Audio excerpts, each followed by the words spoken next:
నమస్తే, welcome to Disha TV. ఏదైతే కేంద్ర ప్రభుత్వం తెచ్చినటువంటి 4 లేబర్ కోడ్లను రద్దు చేయాలని కూడా ఈరోజు ఐఎఫ్టీయూ ఆధ్వర్యంలో ఇక్కడ రాజ్భవన్ అంటే లోక్ భవన్ ముట్టడి కూడా వారు పిలుపునివ్వడం జరిగింది.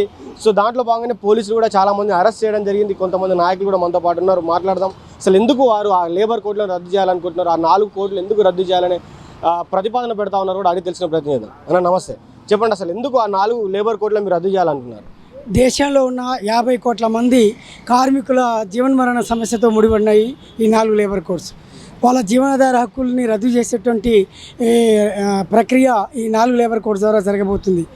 వాళ్ళకి ప్రధానంగా వాళ్ళ జీవనాధార హక్కులు అంటే 8 గంటల పనిదినపు హక్కు రద్దు కాబోతుంది, కనీస వేతనాల హక్కు రద్దు కాబోతుంది, సంఘాలు పెట్టుకునేటువంటి హక్కు రద్దు కాబోతుంది, అదేవిధంగా యూనియన్లని ఏర్పాటు చేసుకునే హక్కు రద్దు కాబోతుంది, సమ్మె చేసేటువంటి హక్కు కూడా రద్దు కాబోతుంది. అందువల్ల మేము ఈ 4 లేబర్ కోడ్స్ని మేము వెనక్కి తీసుకోవాలని చెప్పేసి డిమాండ్ చేస్తున్నాం. అంటే ముఖ్యంగా ఏమున్నాయి ఈ 4 లేబర్ కోడ్లలో? ముఖ్యంగా ఒకటి పని దినాలు, ఒకటి ఇంకా మిగతా 3 ఏమున్నాయి ముఖ్యమైనటువంటిది సమ్మె చేసేటువంటి హక్కు. దాదాపు 100 సంవత్సరాల క్రితమే కార్మిక వర్గం పోరాడి సాధించుకున్న హక్కు సమ్మె చేసే హక్కు. ఆ హక్కుని రద్దు చేసేటువంటి ప్రక్రియ ఈ 4 లేబర్ కోడ్స్లో ఉంది. అంతేకాకుండా 1900 బ్రిటిష్ వాడి హయాంలోనే సంఘాలు పెట్టుకునేటువంటి హక్కుని సాధించుకుంది భారత కార్మిక వర్గం. దాన్ని కూడా వీళ్ళు రద్దు చేయబోతున్నారు. అంతేకాకుండా వాళ్ళ కనీస వేతనాలు, బోనస్లు, ఇంక్రిమెంట్లు, సర్వీస్ కండిషన్స్ ఇత్యాది విషయాల్లో ప్రభుత్వంతో కానీ యాజమాన్యాలతో కానీ వాళ్ళు బార్గెనింగ్ చేసేటువంటి హక్కుని కూడా కోల్పోయేటువంటి ప్రమాదం ఈ లేబర్ కోడ్స్ వల్ల ఉంది. అందుకని మేము కార్మికుల జీవనాధార హక్కులని అందుకే అంటున్నాం. ఈ హక్కుల్ని రద్దు చేయబోతుంది ప్రభుత్వం. అంటే ప్రభుత్వం ఏం చెప్తా ఉందంటే ఈ 4 లేబర్ కోడ్ల ద్వారా మేము కార్మికులందరికీ మేలు చేయాలని చూస్తున్నాం, కానీ కొంతమంది గిట్టని వారు కావాలనే దీన్ని ప్రజల్లోకి ఇబ్బంది కలిగించే విషయంలాగా తీసుకెళ్తా ఉన్నారు, దీన్ని ఒక విషయంలా పూస్తూ ఉన్నారు. మేము చేసేది మంచి పనే కానీ మీరే ఓడ్చుకోలేకపోతున్నారని చెప్తా ఉన్నారు. దీనికి సమాధానం ఏం చెప్తారు? కేంద్ర నరేంద్ర మోడీ ప్రభుత్వం చేస్తున్నటువంటి గ్లోబల్ ప్రచారంలో భాగమే ఈ ప్రచారం కూడా. నిజంగా అదే నిజమైతే 8 గంటల పని దినాన్ని రద్దు చేసి 12 గంటల పని దినాన్ని ఎందుకు ప్రవేశపెడతారు? వాళ్ళ కనీస వేతనాలకు సంబంధించి ఎందుకు వాళ్ళు 480 రూపాయలు ఇస్తే సరిపోతుందని, రోజుకి 178 రూపాయలు ఇస్తే సరిపోతుందని చెప్పి ఎందుకు నిర్ణయం చేస్తారు? అంటే నెలకి 4,000 లేదా 5,000 రూపాయలు కనీస వేతనంగా ఎందుకు నిర్ణయిస్తారు? 4-5 వేలతో ఇవాళ కార్మిక కుటుంబం బతకగలుగుతుందా? మీరు ఆలోచించండి. ఇది లేబర్ కోడ్స్లో ఉంది. రోజుకు 178 రూపాయలు కనీస వేతనం ఇవ్వాలని చెప్పి లేబర్ కోడ్స్లో పెట్టారు. ఇది దేన్ని సూచిస్తుంది? కార్మిక వర్గం యొక్క సంక్షేమాన్ని, వాళ్ళ ప్రయోజనాన్ని ఆశించి ఇది పెట్టారా? కాదు అనేటువంటిది మనం అర్థం చేసుకోవాలి. అంతేకాకుండా వాళ్ళకు ఉన్నటువంటి సామాజిక భద్రత, వాళ్ళకు ఉండేటువంటి సాంఘిక హక్కులు ఏవైతే ఉన్నాయో వాళ్ళకి సంబంధించిన సంక్షేమ పథకాలన్నింటినీ కూడా రద్దు చేసేటువంటి ప్రక్రియ ఇందులో ఉంది. ఇది కాదనగలుగుద్దా మోడీ గవర్నమెంటు? చెప్పమనండి. కనుక ఇది వాళ్ళు చేసేది ప్రచారం, అబద్ధ ప్రచారం. ఇది అంటే గతంలో కూడా మీరు చాలాసార్లు ధర్నాలు చేశారు, రాస్తారోకోలు చేశారు, వివిధ ప్రక్రియలో మీరు నిరసన తెలిపారు. ఆయన స్పందించండి కేంద్ర ప్రభుత్వం. మీరు ఈరోజు లోక్ భవన్ ముట్టాడని చెప్పారు, రేపు ఇంకేదైనా చేస్తారు. అసలు ప్రభుత్వం స్పందించట్లేదు. మీరేం చేయబోతారు? మీ భవిష్యత్ కార్యాచరణ ఏ విధంగా ఉండబోతుంది దీనిపైన? మీ అందరికీ తెలుసండి, పిల్లిని సైతం గదిలో తలుపులు పెట్టి కొడితే ఒకనొక దశలో అది తిరగబడుద్ది, కొట్టే అతను ఓడిపోతాడు. రేపు కార్మిక వర్గం అంతా కూడా వాళ్ళు ఈ సమస్యల్ని పూర్తి స్థాయిలో ఎఫెక్ట్ అయినప్పుడు వీధుల్లోకి వస్తారు, బ్రహ్మాండంగా కేంద్ర ప్రభుత్వానికి బుద్ధి చెప్తారు. కార్మిక వర్గం ఎట్టి పరిస్థితుల్లో కూడా ఉపేక్షించదు. వాళ్ళ జీవనమరణ సమస్య ముందుకు వచ్చినప్పుడు తప్పనిసరిగా జీవించడానికి, వాళ్ళ అస్తిత్వాన్ని, వాళ్ళ ఉనికిని కాపాడుకోవడానికి వీధుల్లోకి వస్తారు, ఖచ్చితంగా నిలబడతారు, హక్కుల్ని సాధించుకుంటారు. ఎట్లా చూస్తారు ఈ 4 చట్టాలను ఎందుకు రద్దు చేయాలని ఒక ముఖ్యమైన ప్రతిపాదన అందరూ తీసుకొస్తా ఉన్నారు కార్మిక నాయకులు? ఏం ఇబ్బంది కలుగుతూ ఉంది? ఓకే, నా పేరు Srinivas, IFTU all India general సెక్రటరీని. ప్రధానంగా కరోనా కాలంలో 2019-2020 సంవత్సరాల్లో భారతదేశంలో ఉన్నటువంటి ఇప్పటిదాకా ఉన్నటువంటి కార్మికులకు ప్రధానంగా అనుభవిస్తున్నటువంటి అమలు జరుగుతున్నటువంటి 29 కార్మిక చట్టాలు ఏవైతున్నాయో వీటిలో మార్పులు చేస్తూ 4 కోడ్లుగా సవరించి ఆమోదించింది.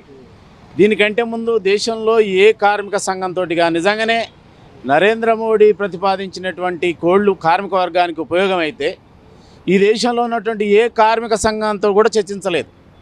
ఈ దేశంలో ఉన్నటువంటి ఏ ప్రతిపక్ష పార్టీతో కూడా సంప్రదించలేదు.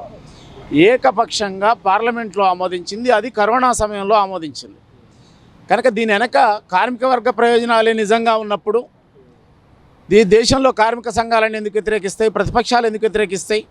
దీంట్లో నిజంగా వాస్తవం ఏంటంటే 4 లేబర్ కోడ్ల ద్వారా ప్రభుత్వం ఏం చేయదలుచుకుందంటే ప్రధానంగా చాలా కాలంగా ఈ దేశంలో ఉన్నటువంటి కార్పొరేట్ సంస్థలు, బడా సంస్థలన్నీ కూడా కార్మిక వర్గం ఈ దేశంలో మేము పెట్టుబడులు పెట్టాం, ఈ దేశంలో మా పెట్టుబడులకు రక్షణ, మా లాభాలకు రక్షణ కావాలంటే ఈ దేశంలో కార్మిక వర్గానికి సమ్మె చేయడానికి, సంఘాలు పెట్టుకోవడానికి, అదేవిధంగా హక్కుల కోసం కొట్లాడే విధంగా కొన్ని హక్కులు ఉన్నాయి కనుక ఇవి ఉండటం వల్ల మా లాభాలు, మా పెట్టుబడులకు రక్షణ ఉండదు కనుక దీన్ని మార్చండి అని కార్పొరేట్ సంస్థలు కోరుతా ఉన్నాయి. దానికి అనుగుణంగా మోడీ ప్రభుత్వం వాళ్ళ పార్లమెంట్లో వాటిని అమలు చేస్తుంది. 4 లేబర్ కోడ్లు తెచ్చింది. అందుకే ఈ 4 లేబర్ కోడ్లు అనేటువంటివి ఎంత మాత్రం కూడా ఈ దేశంలో ఉన్నటువంటి 50 కోట్ల మంది కార్మిక వర్గానికి ఉపయోగపడేవి కావు. కేవలం కార్పొరేట్ సంస్థల యొక్క ప్రయోజనాలు, వాళ్ళ పెట్టుబడులకు రక్షణ, లాభాలకు రక్షణ, వాటికి తప్ప కార్మిక వర్గానికి ఉపయోగపడవు కనుకనే ఈ దేశంలో ఉన్నటువంటి కార్మిక సంఘాలన్నీ గత 5 సంవత్సరాలుగా దేశవ్యాప్త సమ్మెలకు, ఒక్కొక్క సంవత్సరం ఒకరోజు దేశవ్యాప్త సమ్మెలకు పిలుపునిచ్చింది. అయినా ఈ ప్రభుత్వం వెనక్కి తీసుకోవట్లేదు. ఈ ప్రభుత్వం కార్పొరేట్ ప్రయోజనాలకు మాత్రమే కట్టుబడి ఉంది, కార్మిక వర్గ ప్రయోజనాలకు కట్టుబడి లేదు. కార్మిక సంఘాలలో ఎక్కడ ఇన్ని సంవత్సరాలు ఆందోళన చేసినా ఒక్కరోజు కూడా కార్మిక సంఘాలు పిలిచి దీంట్లో మీరు ఏం కోరుతున్నారు అనేటువంటిది కూడా అడగని పరిస్థితి ఉంది. అందుకే కార్పొరేట్ సంస్థల యొక్క ప్రయోజనాలు కాపాడుతూ ఉంది. వాళ్ళ ఏజెంట్లుగా వాళ్ళ ప్రయోజనాల కోసమే పనిచేస్తూ ఉంది బీజేపీ ప్రభుత్వం. కనుకనే ఈ దేశంలో ఉన్నటువంటి కార్మిక వర్గం అంతా కూడా ఈ లేబర్ కోడ్లు ఏప్రిల్ 1 నుంచి అమలు చేయబోతూ ఉంది. కనుక ఈ ఇప్పుడున్నటువంటి చట్టాలు ఏవి ఉండవు, కేవలం ఈ 4 కోడ్లు మాత్రమే ఉంటాయి. ఈ 4 కోడ్లు అమలు ద్వారా జరిగేటువంటి పరిణామాలు, ఒకటి, ఇక భవిష్యత్తులో సమ్మె చేయడం కుదరదు, సంఘాలు పెట్టుకోవడం కుదరదు. అదేవిధంగా ఇప్పుడు ఉన్నటువంటి హక్కులు, సౌకర్యాలు అవుతుంటో వాటిని అమలు చేయమని పోరాడేటువంటి విధంగా ఉండదు. అదేవిధంగా వేతనాల మీద, ఈఎస్ఐ మీద, పిఎఫ్ మీద అనేక ఆంక్షలు పెట్టింది. ఇవన్నీ కూడా కార్మిక వర్గ హక్కుల మీద దాడి, 100 సంవత్సరాలుగా పోరాడి సాధించుకున్నటువంటి హక్కుల మీద దాడి తప్ప కార్మిక వర్గ ప్రయోజనాల కోసం కాదు. అందుకే ఒకవేళ కేంద్ర ప్రభుత్వం ఏప్రిల్ 1 నుంచి అమలు చేయడానికి పూనుకున్నది కనుక ఆ అమలు చేయడానికి పూనుకుంటే మాత్రం దేశవ్యాప్తంగా ఏప్రిల్ 1 నుంచి నిరవధిక పోరాటాలకు దేశంలో ఉన్నటువంటి అన్ని కార్మిక సంఘాలు నిరసన తెలియజేయాల్సి వస్తుందని కేంద్ర ప్రభుత్వాన్ని హెచ్చరిస్తా ఉన్నాం. ఇది ఐఎఫ్టీయూ నాయకులు చెప్తున్నటువంటి పరిస్థితి. ఏదైతే ఆ 4 లేబర్ కోడ్లు ఉన్నాయో అవి కూడా అన్ని కార్మికులకు ఒక ఉరితాడులా మారబోతా ఉన్నాయి. ఆ 4 లేబర్ కోడ్లను ఇప్పుడే రద్దు చేసి ఏదైతే పాత విధానంలో ఉన్నటువంటి లేబర్ కోడ్లనే పాటించాలి. ఆ లేబర్ కోడ్ల ద్వారా ఇబ్బంది కలిగే అవకాశం ఉంది. వేతనాలు తగ్గిపోవడం, అదేవిధంగా పని దినాలు పెరిగిపోవడం, పని గంటలు పెరిగిపోవడం, 8 గంటలు ఉన్నటువంటి పని టైం ఏదైతే ఉందో అది 12 గంటలకు మారే అవకాశం ఉంది. కాబట్టి కార్మికులు ఇబ్బంది పడే అవకాశం ఉంది. కార్మికుల కోసం ఇచ్చినటువంటి 4 చట్టాలు కార్మికులకు ఇబ్బంది కలిగించే అవకాశం ఉంది. కాబట్టి ఏప్రిల్ 1 నుంచి ఏదైతే ఈ అమలు అయ్యేటువంటి ఈ కోడ్లను ఆపకపోతే రాష్ట్ర వ్యాప్తంగా కావచ్చు, దేశవ్యాప్తంగా కావచ్చు నిరసనకు దిగుతామని కూడా ఐఎఫ్టీయూ నాయకులు చెప్తా ఉన్నారు. మరి చూద్దాం అసలు మరి కేంద్రం వెనక్కి తగ్గుతుందా, మరి ఈ 4 లేబర్ కోడ్లను మరి అమల్లోకి రాకుండా చూస్తుందా లేదా అని కూడా వేచి చూద్దాం. చూస్తూనే ఉండండి దిశా టీవీ. నేను మీ journalist Srikanth with video journalist Vamshi from Lok Bhavan, Hyderabad.